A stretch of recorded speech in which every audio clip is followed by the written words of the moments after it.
दर्शकबिन जय मसीह हार्दिक स्वागत गर्न चाहन्छु। यतिखेर स्क्रिनमा तपाईँ देख्न सक्नुहुन्छ हामीसँग हुनुहुन्छ नेपाली क्रिस्चियन चर्च इतिहासका एकजना धरोहर। उहाँको नाम हो पास्टर दाउद मसीह, नामै काफी छ। अनि नेपालमा पहिलोपटक चर्च स्थापना हुनमा, पोखरा रामघाट चर्च स्थापना हुनमा स्वर्गीय दाउद मसीहको ठुलो योगदान रहेको छ। यो कुरा कसरी नकार्न सक्दैन। आज हामी उहाँकी छोरी जयन्ती गुरुङज्यूसँग हामी यो संवाद गर्दैछौँ। उहाँले आफ्नो बुवाको बारेमा, उहाँ चाहिँ दाउद मसीहको छोरी हुनुहुन्छ, बुवाको बारेमा उहाँलाई के थाहा छ, हामी यो प्रश्न उहाँलाई गर्दैछौँ। कृपया गरी तपाईँको बुवाको बारेमा बताइदिनुहोस्। उहाँ विशेष गरी रामघाट चर्चमा चर्च हुँदाखेरि त्यो भनौँ न, उहाँको अवस्था कसरी, उहाँले प्रभुको सेवा गर्नुभयो, कस्तो अवस्थामा उहाँले फेरि मण्डलीको निम्ति कति उहाँको तृष्णा थियो। क्रिस्चियन भजन गीतहरू पनि लेख्नु भएको छ, नेपाल हाम्रो जन्मभूमि थुप्रै गीतहरू, देश देशका विभिन्न जिल्लाहरूमा त्यतिखेर पैदल हिँडेर उहाँले शिव समाजको सेवा गर्नुभयो भन्ने सुन्यौँ हामीले। हजुर, हुन्छ, हस्, धन्यवाद यो समयको लागि। मेरो बुवाको विषयमा भन्नुपर्दाखेरि उहाँ चाहिँ प्रभुमा अति नै एकदम प्रभुको लागि चाहिँ उहाँ धेरै नै अगाडि हुनुहुन्थ्यो। किनभने उहाँ चाहिँ अब पहिला चाहिँ हामी इन्डियामा थियौँ होइन, इन्डियाबाट गोरखपुरबाट चाहिँ अब यो साल मलाई त्यति थाहा भएन, तर नेपालमा आउनुभयो। त्यति बेला चाहिँ रामघाट चर्चमा पास्टर गुरुबा डेभिड मुखिया हुनुहुन्थ्यो। अनि उहाँ आउनुभयो र उहाँहरू फेरि उता इन्डियातिर जानुभयो र पछि उहाँहरूले चाहिँ रामघाटमा नै एउटा पास्टरको काम गर्नुभयो। त्यहाँको पास्टर भएर त्यहाँको मण्डली खडा गर्नुभयो। अनि त्यसपछि चाहिँ पछि फेरि धेरै समयपछि अनि त्यसपछि देवसिंह दाहाल अङ्कल आउनुभयो। अनि उहाँ आउनुभएको र उहाँले रामघाट मण्डली चलाएर त्यसपछि फेरि उहाँहरू चाहिँ गोर्खा आँपीपलमा प्रभुको सेवकाईको लागि उहाँ जानुभयो। अनि त्यहाँ पनि 9 वर्षसम्म उहाँले प्रभुको सेवा गर्नुभयो। अनि चर्चको पास्टर भएर त्यहाँ उहाँले काम गर्नुभयो र उहाँ धेरै नै अब त्यहाँ बस्दाखेरि पनि प्रचारको निम्ति उहाँ धेरै ठाउँमा हिँड्नुहुन्थ्यो। घरमा त उहाँ धेरै बस्नुहुन्न थियो, कहिले कहिले आउनुहुन्थ्यो। अनि त्यसपछि 2-4 दिन बसेर फेरि प्रभुको सेवकाई गर्नलाई डाँडा काँडा खोरा नाला केही नभनिकन चाहिँ गाउँ गाउँमा जो चाहिँ प्रभुबाट धेरै पिछडिएकाहरू थिए, जहाँ चाहिँ प्रभुको जनहरू भए तापनि उहाँलाई सङ्गति दिने मानिसहरू थिएन, त्यस्तो ठाउँमा चाहिँ उहाँ चाहिँ खोजी खोजी जानुहुन्थ्यो र उहाँहरूलाई हौसला दिनुहुन्थ्यो, उहाँको निम्ति प्रार्थना गर्नुहुन्थ्यो। अनि त्यसपछि चाहिँ गोर्खामा त्यो 9 वर्षसम्म चाहिँ त्यहाँ काम गरेर फेरि पोखरामा हामी आयौँ। पोखरामा आइसकेपछि त्यसपछि चाहिँ रामघाट चर्चमा हामी थियौँ, रामघाट चर्चमै जान्थ्यौँ। र पछि चाहिँ त्यहाँ रामघाटबाट चाहिँ हामीले यहाँ एउटा आफ्नै नजिकै, किनभने धेरै टाढा टाढाबाट चर्च एउटै थियो, धेरै टाढा टाढाबाट चाहिँ मानिसहरू आउनलाई गाह्रो पनि हुन्थ्यो। र उहाँले चाहिँ भनौँ अब प्रभुको निम्ति पहिला उहाँकै घरमा सेवा गर्नुभयो। त्यहाँ चाहिँ 2-4 जना हुँदाहुँदै हाम्रो जुन अहिले घर छ त्यो घरमा चाहिँ सेवाकाई सुरु गर्नुभयो। अनि त्यसपछि मानिसहरू अब धेरै हुँदै गए, बढ्दै गए, घरमा अटाएन। त्यसपछि चाहिँ यो घरको बारीमा चाहिँ फेरि एउटा भकारीले बारेर त्यहाँ पनि सङ्गति सुरु गर्यो। त्यहाँ पनि धेरै हुनुहुन्थ्यो, र हाम्रो नवराज भारती दाजु, रेशम अङ्कल, अनि ग्रीष्म हाम्रो अहिलेको हालको पास्टरज्यू, अनि उहाँ धेरै मोसा मियाज्यू थुप्रै हुनुहुन्थ्यो। अनि त्यसपछि यहाँ पनि अब मानिसहरू आए, मण्डलीहरू बढ्दै गयो, अनि अटाएन। त्यसपछि चाहिँ उहाँले चाहिँ प्रभुको निम्ति भनेर यता पछाडि आदिरो पनि आफ्नो जग्गा एउटा सानो मण्डली बनाउनको लागि दिनुभयो। अनि त्यहाँ मण्डली सुरु भयो। अनि त्यहाँ पनि धेरै सेवकाईहरू गर्नुभयो उहाँले। विशेष गरिकन उहाँ चाहिँ मण्डलीमा रहनुभन्दा उहाँ चाहिँ एकदम हिँडेर टाढा टाढा गएर मानिसहरूलाई प्रभुमा ल्याउने अनि प्रभुको वचन सुनाउने, उहाँद्वारा धेरै नै मानिसहरू प्रभुमा आए। धेरैजनाले उहाँद्वारा बत्तिसमा पनि लिए। र उहाँ चाहिँ भन्नुपर्दाखेरि कति 13 अञ्चल 75 जिल्ला त उहाँ पैदलै हिँडेर पनि प्रभुको सेवाकाई गर्नुभयो। कति ठाउँमा दुःख पाउनुभयो। 14 अञ्चलमै पुग्नु भएन त्यसो? एउटा कर्णाली बाँकी थियो। कर्णाली बाहेक सबैमा पैदलै। त्यति बेला अब गाडीहरू पनि अब थिएन नै भनौँ है, हिँड्नै पर्थ्यो। अब कता यहाँदेखि बुटोलदेखि भनौँ पाल्पादेखि बुटोल अनि त्यस्तो ठाउँमा अनि कति ठाउँमा त उहाँले धेरै दुःख कष्ट पनि पाउनुभयो। जस्तै कस्तो खालको कष्ट पाउनुभयो? भनौँ बाटो साँघुरो, एउटा शरीरमा अशक्त मान्छे होइन, एउटा हातखुट्टा कमजोर भएको मानिस हो। अब यताउता हिँड्नु पर्दाखेरि कति भिड पखेराहरू हिँड्नु पर्ने थियो। कति ठाउँमा त लडेर पनि खोलाले पनि झन्डै बगाएको। तर त्यति बेला पञ्चायतकालमा पनि अब हाम्रो जति क्रिस्चियनहरूको विरोध हुन्थ्यो तर पनि उहाँ चाहिँ नडराइकन प्रभुको सेवा गर्नुभयो। अनि त्यो डाँडाकाँडा हिँड्ने बेलामा त्यो एकचोटि भिडमा अब हिँड्न सक्दैन थियो है, त्यहाँबाट पारी जानै सक्दैन थियो अनि आखिर जानै पर्ने थियो। तर पनि उहाँलाई चाहिँ पुलिसहरूले नै हेल्प गरेर त्यो बाटो कटाइदिनु भयो अनि त्यतिसम्म उहाँले गर्नुभयो। अनि त्यसपछि चाहिँ कति ठाउँमा खान पनि पाउनु भएन, भोकै चौतारामा बस्नुभयो। मानिसहरूले फेरि अब छिछि दूर गर्ने क्रिस्चियनहरूलाई त एकदम हेला नै गर्ने थियो नि, भने खाना पिँढीमा पनि बास नदिने, त्यति कष्ट सहेर रुखको जरामा गएर आफ्नो रात बिताउनुहुन्थ्यो। खानालाई पनि केही हुन्न थियो अनि यतिसम्म कष्ट भोगेर प्रभुको सेवा चाहिँ उहाँले गर्नुभयो। उहाँले त्यो यात्रा गर्ने क्रममा आफूसँग घरबाट कति पैसा लानुहुन्थ्यो, कति दिन उहाँ चाहिँ सुसमाचारको लागि हिँड्नुहुन्थ्यो, कति दिन पछाडि विभिन्न जिल्लामा पुगेर पुनः घरमा फर्किनुहुन्थ्यो, के थाहा छ यहाँलाई? अब पैसा त अब त्यति बेला पनि पैसा भनौँ, त्यति बेलाको पैसा 1 पैसा 2 पैसा होइन, 5 पैसा पनि त्यति बेला ठुलै थियो, 4 आना 8 आना हजुर। तर कति पैसा लिएर हिँड्नुहुन्थ्यो त्यो पनि मलाई त्यो त थाहा भएन। पैसा त अलिअलि त होला तर त्यति साह्रो चाहिँ कति ठाउँमा भोकै हिँड्नु पर्थ्यो नि त, पैसा नभएर खाना नपाएर यति नै लानुहुन्थ्यो भन्ने त मलाई त्यति थाहा भएन। जे होस् दुःख चाहिँ विस्मृत गर्नुभएको उहाँले। अनि उहाँको जन्म कहिले कहाँ कसरी भएको भन्ने कुरा के थाहा छ हजुरलाई? उहाँको जन्म चाहिँ पाल्पामा होला सायद है, पाल्पामा जन्मिनु भएको होला हो भन्छ, मलाई त्यति थाहा भएन। उहाँले चाहिँ अब नेपालको 13 अञ्चल तत्कालीन अवस्थामा 13 अञ्चल 75 जिल्लामा पुग्नुभयो भनेर भन्नुभयो। नेपालको अधिकांश जिल्लामा पुग्नुभयो, 13 अञ्चलका प्राय जिल्लामा पुग्नुभयो सुसमाचारको लागि भन्नुभयो। हजुर, उहाँलाई त्यो के कुराले त्यति धेरै सुसमाचारको लागि हिँड्न प्रेरणा दिन्थ्यो? तत्कालीन अवस्थामा त अब अहिलेको जस्तो गाडीको व्यवस्था थिएन, रुपियाँ पैसा पनि थिएन होला होइन, काम पनि थिएन, शारीरिक रूपमा आफै पनि एउटा पक्षघाती हुनुहुन्थ्यो। सुसमाचारको लागि त्यति धेरै के कुराले उहाँलाई त्यति धेरै त्यो सुसमाचारमै लागिरहन प्रेरणा दिइरह्यो? सायद प्रभुले नै उहाँलाई त्यो देखाउनु भयो बाटो, किनभने जो प्रभुले नै उहाँलाई शक्ति दिनुभयो।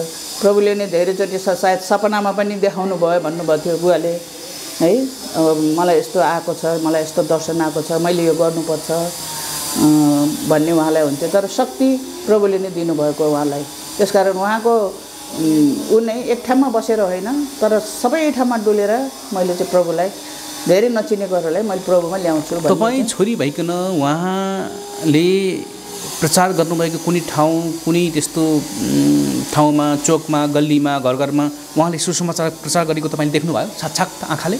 देखेको थिएँ। देख्नुभयो? एउटा घटना बताइदिनुहोस् त, कहाँ हुनुहुन्थ्यो तपाईँ त्यतिखेर, उहाँ कहाँ प्रचार गर्दै हुनुहुन्थ्यो, के भन्दै हुनुहुन्थ्यो, सुन्ने मानिसहरूले कस्तो खालको प्रतिक्रिया दिँदै थियो, उहाँले के भनेर प्रचार गर्नुहुन्थ्यो, कसरी सुरुवात हुन्थ्यो प्रचारको त्यो त्यतिखेर?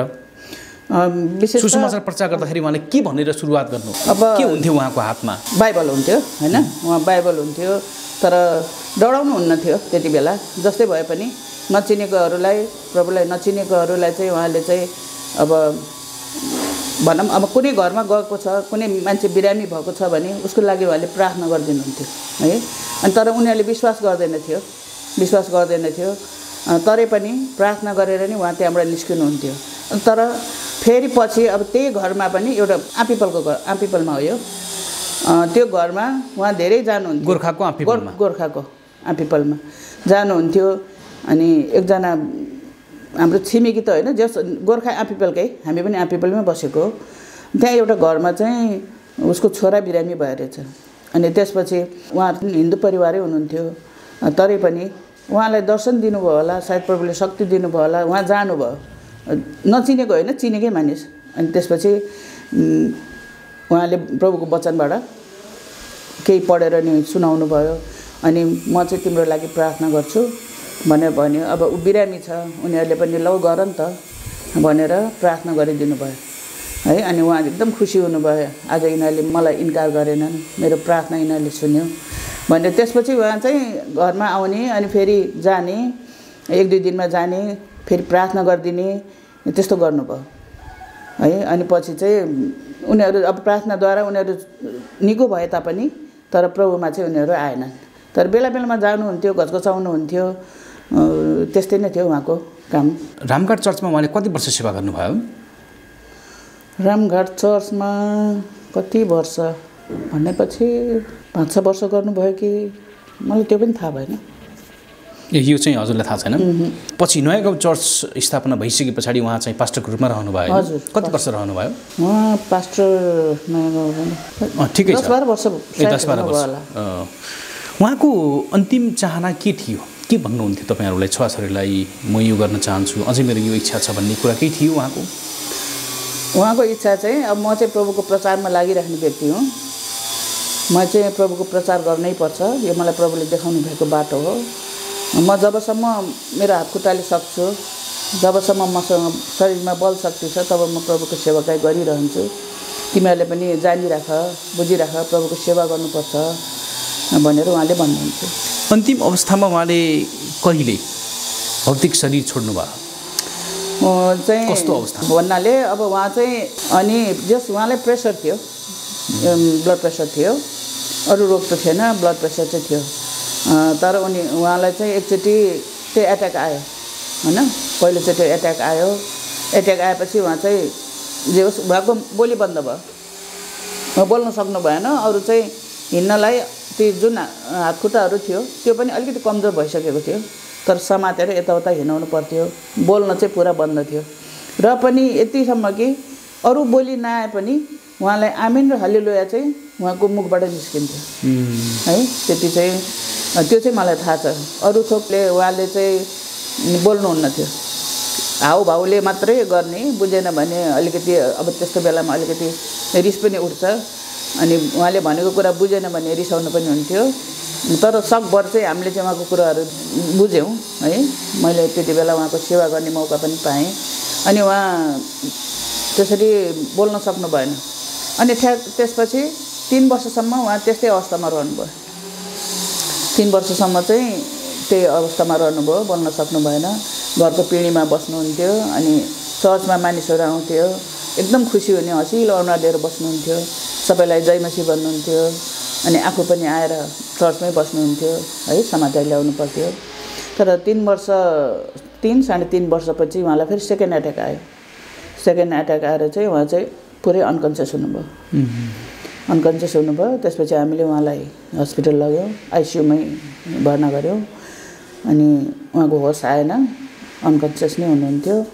अनि 10 दिनसम्म उहाँ चाहिँ आइसियुमै बस्नुभयो है। होला होला अब सुधार होला भने। अनि डाक्टरले पनि अब भन्न सक्दैन, यस्तै हो भनेर भन्नुभयो। तर जे भए पनि हामीले अस्पतालमै राख्यौँ। ठिक्क 10 दिनपछि चाहिँ माघको 13 गते 2057 साल माघको 13 गते राति 10 बजेतिर चाहिँ उहाँ प्रभुमा सुत्नुभयो। उहाँले केही ख्रिस्टी भजन गीत पनि लेख्नु भयो होइन? गाउनुहुन्थ्यो? गाउनुहुन्थ्यो, गीत त राम्रो सबै गाउनुहुन्थ्यो है। गीत गाउनमा चाहिँ एकदम सिपालु नै हुनुहुन्थ्यो। तर मलाई चाहिँ अब यो लेखेको हो ऊ लेखेको हो मलाई थाहा छैन। तर 500 नम्बरको गीत चाहिँ नेपाल हाम्रो जन्मभूमि चाहिँ उहाँले नै लेख्नुभएको। अरू चाहिँ म यो गीत भन्न सक्दिनँ। तर यो गीत चाहिँ जस्तो एउटा राष्ट्रिय भावले ओतप्रोत पनि छ यो गीतलाई। एउटा भजन गीत मात्र नभइकन राष्ट्रिय भावना छ नि यो गीतमा समेटिएको। राष्ट्रिय भावना समेटिएको छ यो गीतमा, यो ख्रिस्टी भजन गीतमा। अनि उहाँले के आफ्नो राष्ट्रप्रति अलिक बढी प्रेमी हुनुहुन्थ्यो? राष्ट्रभाव बढी थियो उहाँमा? राष्ट्रभाव भन्नाले हजुर, राष्ट्रप्रतिको राष्ट्रपति पनि थियो उहाँलाई। आफ्नो देश हो, आफ्नो नेपाल हो, त्यो चाहिँ थियो। सधैँ प्रार्थना गर्नुहुन्थ्यो नेपाल देशको लागि होइन, आफ्नो राष्ट्रको लागि प्रार्थना गर्नुहुन्थ्यो। उहाँले हजारौँ मानिसलाई सुसमाचार सुनाउनु भयो। गर्नुभयो। त्यो त गर्न सकिँदैन होला है। भनेको नेपालको त्यतिखेर अब 14 अञ्चल 75 जिल्ला होइन, अहिले 77 जिल्ला भयो। अनि 13 अञ्चलमा प्राय हिँडेर पुग्नुभयो उहाँ चाहिँ? प्राय त हिँडेरै हो, गाडीहरू। एउटा उहाँको शारीरिक अवस्था कस्तो थियो अलिकति बताइदिनुहोस् न हामीलाई। शारीरिक मैले तपाईँसँग यो अन्तर्वार्ता गरिरहँदाखेरि यहाँ नयाँ गाउँ चर्चमा हामी यो अन्तर्वार्ता गर्दैछौँ। नयाँ गाउँ चर्चको सभाहलमा अथवा यो एउटा यो बाल सङ्गतिको कक्षमा हामी सङ्गति गरिराखेका छौँ यतिखेर। अनि यहाँ मैले तस्बिरमा देखिराखेको छु, मैले यसो क्यामेरा लगाउँछु दर्शकबिन, यहाँ तपाईँले देख्न सक्नुहुन्छ उहाँ नै हुनुहुन्छ। कपाल उहाँको सेतो छ, तपाईँले देख्न सक्नुहुन्छ तस्बिरमा। नयाँ गाउँ चर्चमा टाँसिएको छ यो तस्बिर है सम्झनाको लागि। अनि यतिखेर उहाँको छोरीसँग हामी यो अन्तर्वार्ता गर्दैछौँ। फेरि हामी अन्तर्वार्तामा जान चाहन्छौँ। उहाँले लाखौँ मानिसहरूलाई सुसमाचार गर्नुभयो। आफ्नो शरीरको पक्षघाती अवस्थामा हुँदाखेरि पनि उहाँले सुसमाचार प्रचार गर्न छोड्नु भएन होइन? छोड्नु भएन। कहिले कसरी हिँड्नुहुन्थ्यो? उहाँको शरीरको अब भनेको उहाँको शारीरिक अवस्थाको बारेमा के बताइदिनुहोस्। शारीरिक अवस्था भनेको अब यो दाहिने हरे चल्दैन थियो नि त। दाहिने जस चल्दैन भन्नाले कमजोर। दायाँ हात पनि खुट्टा पनि? हात पनि खुट्टा पनि। अनि जसरी त्यो प्यारालाइसिस मान्छेहरू हिँड्छ, हजुर, त्यो लट्ठी चाहिँ टेक्नु पर्दैन थियो है, तर हिँड्नुहुन्थ्यो। लट्ठी टेक्नु पर्दैन थियो। एउटा झोला बोक्नुहुन्थ्यो, त्यो झोलामा बाइबल हुन्थ्यो, एउटा भजन गीत हुन्थ्यो, त्यही बोकेर उहाँ चाहिँ हिँड्नुहुन्थ्यो। तर एकदम छिटो हिँड्नुहुन्थ्यो। हिँड्न चाहिँ छिटो हिँड्ने, एकदम छिटो हिँड्ने। ए हात चाहिँ अब चल्दै नचल्यो, हातले कामै नगर्ने, खुट्टा चाहिँ अलिकति लतारिन्थ्यो, तर पनि एकदम छिटो हिँड्नुहुन्थ्यो। उहाँले घर छोडेको कति दिन पछाडि घरमा आइपुग्नुहुन्थ्यो?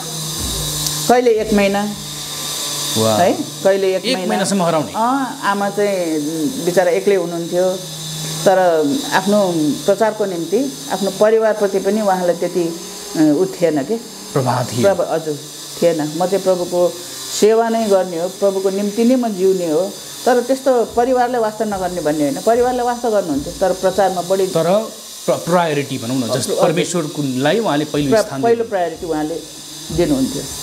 अनि कहिले 1 महिना, कहिले 15 दिन, कहिले चाहिँ भनौँ यस्तै 20-25 दिन। घरबाट के पैसा लिनुहुन्थ्यो उहाँले त्यतिखेर? हजुर, पैसा लिएर जानुहुन्थ्यो? रुपियाँ पैसा साथमा? रुपियाँ पैसा त अलिअलि लानुहुन्थ्यो होला। अब त्यति बेला त पैसा पनि त थिएन नि, केही थिएन, जागिर थिएन, केही थिएन, जे होस्। तर चाहिँ उहाँलाई चाहिँ अब कतिले आफ्नो माया गरेर होइन प्रचार गर्न यताउता हिँड्न जाँदाखेरि पनि मण्डलीहरूले पनि अलिअलि दिन्थ्यो। त्यसबाट पनि उहाँले चाहिँ प्रभुको निम्ति भनेर पहिला दशांश छुट्याएर अनि बल्ल अरू चाहिँ आफ्नो काममा। तपाईँ चाहिँ उहाँको छोरी डाक्टर जयवन्त शाह, जो अहिले पछिल्लो समय राजनीतिमा पनि हुनुहुन्छ, एउटा पार्टी दल दर्ता गरेर अगाडि बढिराख्नु भएको छ। हजुर हजुर। माओवादी जनयुद्धताका उहाँ माओवादी पार्टीमा पनि रहेर भूमिगत रूपमा उहाँले पार्टीबाट देशको सेवा गर्ने कोसिस गर्नुभयो। डाक्टर जयवन्त शाह जो काठमाडौँ हुनुहुन्छ, तपाईँ एउटा छोरा एउटा छोरी होइन? तपाईँ चाहिँ पोखरामै बसिराख्नु भएको छ, उहाँ बुवाकै घरमा बसिराख्नु भएको छ अहिले। हजुर। तपाईँ अहिले के गर्नुहुन्छ? अहिले मैले काम गर्थेँ होइन, यो गण्डकी हस्पिटलमै 26 वर्ष काम गरेँ मैले त्यहाँ। अनि अहिले चाहिँ म रिटायर भएर घरमै बस्छु। भनेको यहाँ नर्सिङ सेवा भनेको नर्स? हजुर, नर्सिङ सेवा, मेडिकल लाइनतिर। हजुर, मेडिकल लाइन। अनि तपाईँको दाइ डाक्टर जयवन्त शाह पनि उहाँ पनि मेडिकल लाइन हुनुहुन्छ? हजुर। तपाईँको बुवामा त्यति धेरै सुसमाचारप्रतिको तृष्णा, शारीरिक रूपमा त्यस्तो अवस्था भए तापनि उहाँले सुसमाचारको खातिर अन्तिम शरीरका अङ्ग प्रत्यङ्गहरूले काम गरुन्जेलसम्म उहाँ सुसमाचारको खातिर मरिमेट्नु भयो। हजुर। अहिलेको जस्तो सेवा सुविधा थिएन, जिल्लामा एक गाउँदेखि अर्को गाउँ, अर्कोदेखि अर्को, घरबाट निस्केको 1 महिना 2 महिना पछाडि घरमा आइपुग्ने सुसमाचार प्रचार गरेर होइन? तर तपाईँहरू किन त्यसरी सुसमाचारको सेवामा लाग्नु भएन? बुवा चाहिँ त्यति धेरै उदाहरणीय जीवन जिएर सुसमाचारको सेवा गर्नुभयो, तर तपाईँहरू किन मेडिकल लाइनतिर लाग्नुभयो? किन आत्मा बचाउने काममा सुसमाचार गर्नुपर्छ भन्ने कुरामा तपाईँहरूले त्यो कुराले किन प्रेरणा दिएन? त्यो त के कारणले तपाईँ यता यो मेडिकल अथवा स्वास्थ्य सेवामा लाग्नुभयो? त्यो बेलामा त अब त्यो परिस्थिति नै त्यस्तै हो होइन, केही त गर्नुपर्छ। सुसमाचार प्रचार पनि गर्ने हो, तर हामीले चाहिँ त्यो काम व्यस्तताले अब जस पढ्यो, त्यही नर्सिङ पढ्यो, त्यही अनुसार नै हामीले आफ्नो जीवन जिउनु पर्यो होइन, काम व्यस्तताको कारणले हामी चाहिँ। अर्को कुरा मैले यो भन्दाखेरि कतिको सही भन्छु या गल्ती भन्छु, तपाईँको बुवाको अवस्था हेर्दाखेरि जुन आर्थिक अवस्था थियो नि, हजुर, त्यो हेर्दाखेरि बुवालाई चाहिँ अब त्यो सेवा गर्नुभयो, घरबाट निस्किने 1-2 महिना पछाडि घरमा आउने होइन, आर्थिक रूपमा पनि बलियो हुनुहुन्थ्यो तत्कालीन अवस्थामा। त्यो हेर्दाखेरि आर्थिक रूपमा पनि हामी सबल बन्नुपर्छ, बुवाको जस्तै होइन हो, हामी सुसमाचारको काम गरौँला, सेवा गरौँला, कुनै न कुनै माध्यमबाट, कुनै न कुनै प्रकारले जहाँ हामी छौँ। तर बुवाको जस्तै फुल टाइम हामी गर्दैनौँ, गर्दैन। किनकि आर्थिक रूपमा पनि हामी सबल हुनुपर्छ भन्ने कुराले प्रेरित गरेर तपाईँ यो सेवामा आउनुभयो हो कि? त्यो त्यही हो। किन बुवाको अवस्था देख्नु भएको थियो तपाईँले, फाइनेन्सियल कन्डिसन कस्तो थियो भन्ने कुरा। तपाईँको बुवाले होइन छोराछोरी हो छोड अब होइन सुसमाजकै सेवा गर्नुपर्छ भनेर कहिले भन्नु भएन?